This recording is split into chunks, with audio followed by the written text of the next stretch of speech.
Good morning, everybody. Mike with Enviroscape LA. So here we are in a front yard in Redondo Beach. Got a call from a homeowner a few weeks ago. Said that they wanted to redo their yard because it's a new house for them. Not a new house, but a new house for them.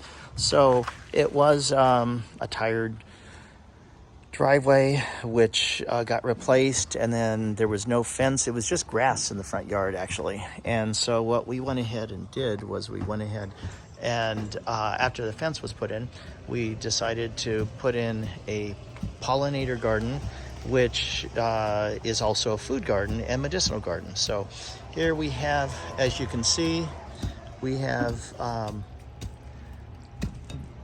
put the divider down where we've got the drip irrigation down, but we haven't put the mulch in yet. We actually did the mulching right here around the pollinator fountain. As you can see, that the pollinator fountain will allow the pollinators to get a fresh drink of water. It's not perfectly level, so they'll land on the top, take a drink, and then be on their way. We couldn't get a compactor in for the DG here, so we're doing it, compacting it by hand. But a DG pathway, and then lots of native plants, because native plants are only food for more or less for pollinators. The interesting thing here is this is a wind tunnel. The beach is down there and it always blows on shore usually.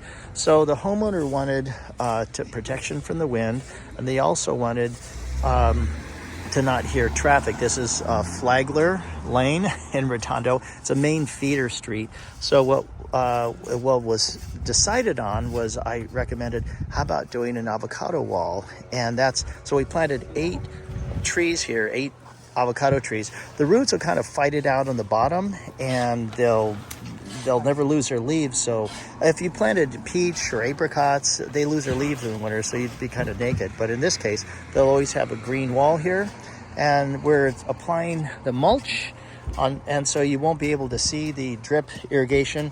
We haven't gotten to this area yet. And these are California natives. That's a yarrow.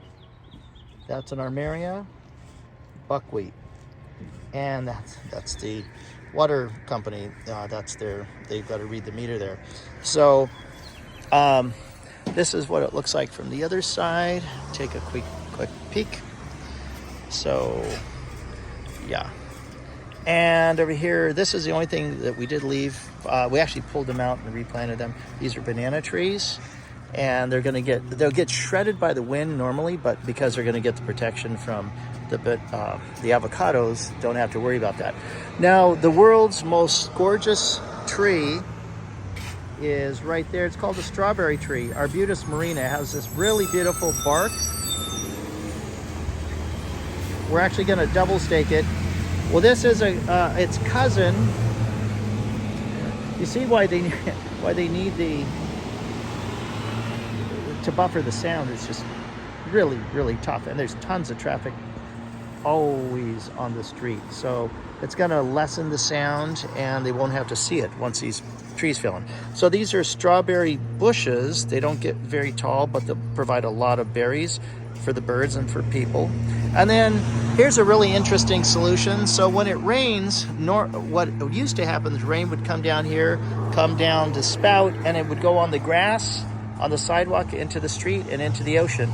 Well, no, that's not going to happen anymore. The whole goal in landscaping for water is we try to keep the water on site. So the water will come down here, it'll go into this arroyo, dry creek bed, and it'll just billow down. It'll keep it on site. Really cool idea on how to help the planet by keeping water on site. That's one of the things we can do, we have control over. These are Rainbird copper shield technology drip irrigation valves. So these are the valves that go with it. They have the valve filters and pressure reducers on them for the drip irrigation. Job's turning out very nicely. We're just at the tail end here.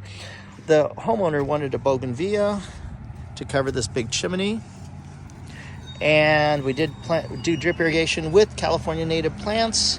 Here's the California native milkweed. One there, one over there. We've loaded it. And here's an espaliered apple Fuji apple tree grows really well in Redondo Beach in the South Bay. Homeowner did want some citrus, so we've got a taller Meyer lemon and a shorter one. And then here's the monkey flower. It's going to have tons of flowers. Here's a red barren peach tree. OMG, is that the most beautiful flowers you've ever seen? Check those out.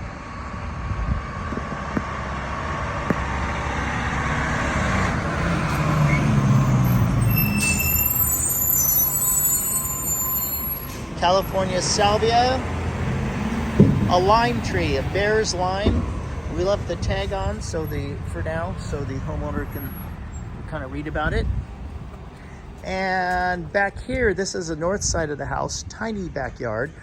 The homeowner wanted plants that were going to be like low to no maintenance. So these are called asparagus ferns. They are not native, but they do love shade.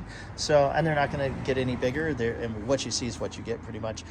This is called laurel petalum. It's not California native, but it is California friendly, meaning it's drought tolerant and takes a lot of shade. The idea is we want these to grow into small trees that will create an arch to go over the fence here. Backyard here, we have we're at the back of the house now, and as the homeowner exits and looks out, that's their view. So we wanted something that was going to be pretty and attractive. These are called the Caliandra pink powder puffs, and we got them espaliered in 15-gallon size. Those are the flowers.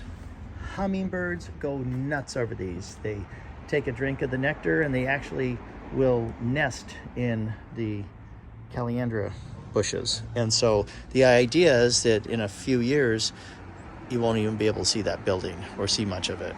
So, and we put the mulch down. The decorative mulch is primarily it feeds the mycorrhizal fungi in the soil, and it performs a symbiotic relationship, has a symbiotic relationship with the roots. So it feeds the roots feed it, and it's one big happy family. We do like the WAC lighting. So we have one here, we have another one over here, and we have one here for the steps. You always think of security and safety first. So since there's steps here, we put a couple lights here so the homeowner will be able to see. And as we step this way, we can see that the mulch is going in now, so you can see what a difference the mulch makes. This is the finished product, and this is unfinished. So this is going to get the same mulch treatment, but it just looks really pretty around the dry creek bed. And so hopefully you've been inspired with some ideas that when you do landscaping, do make sure that you include some food for food security. Do make sure that you include a water source for pollinators.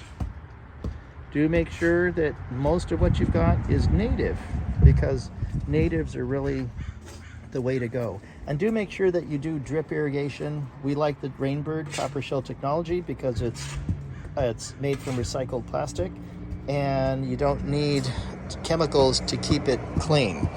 So and do think of solutions with nature in mind, like an avocado wall. They do work. We've done them before, and they work very nicely. And the more natives you can put in, the better. And we like the WAC lights because of multiple reasons. Probably do a whole video on that at some time.